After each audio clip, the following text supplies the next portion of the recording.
میں تو مالک ہی کہوں گا کہ ہو مالک کے حبیب، یعنی محبوب و محب میں نہیں میرا تیرا۔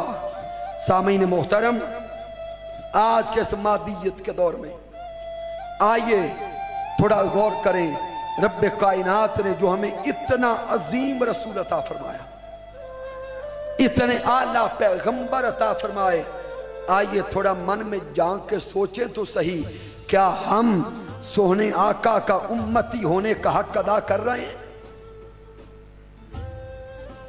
یہ لمحہ فکریہ دینا چاہتا ہوں، کیا ہم آقا کا امتی ہونے کا حق ادا کر رہے ہیں؟ کیا ہمارے چہرے اس قابل ہیں کہ کل یوم قیامت حضور کے سامنے پیش ہو سکے؟ نہیں، تو پھر سوچنا ہوگا۔ آج ہمارا حال یہ ہے کہ دعوے بڑے بڑے، نعرے بڑے بڑے، اور ہر کسی کا نعرہ ہے غلامی رسول میں، اونچا لگائے نعرہ، غلامی رسول میں موت بھی قبول ہے، لیکن سامعین دکھ کے ساتھ کہنا پڑے گا، غلامی رسول میں موت تو قبول کرتے ہیں لیکن جینا قبول نہیں کرتے ہیں۔ یہ ملک کلمہ پڑھنے والوں کا ہے،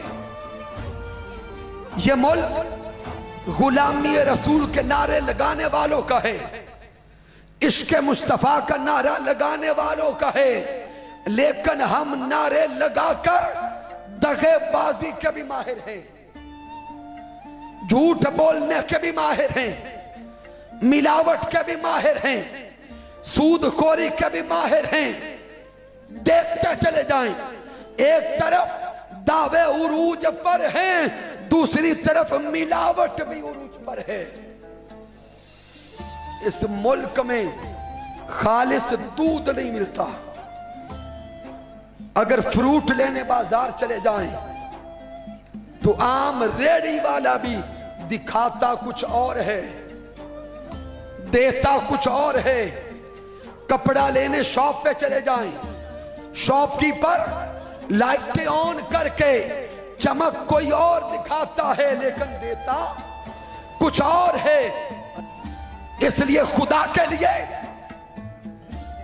اس پیغام کو دل میں اتار کے جائیں، عشق صرف لوگوں کو دکھانے کا نام نہیں ہے، عشق صرف زبان سے بولنے کا نام نہیں ہے۔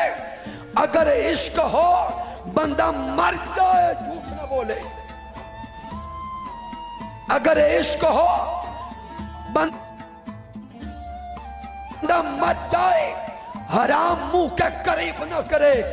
آئیے میرے سمیت سب سے پہلے یہ جملے میں اپنے لیے بول رہا ہوں، آئیے ہم سب اپنی زندگی کو بدلیں، زندگی کے اعتبار کو بدلیں۔ اس ملک کا حال دیکھیں، مسلمانوں کا ملک ہے، اسی ملک میں آئے دن اولاد والدین کو قتل کر رہی ہے،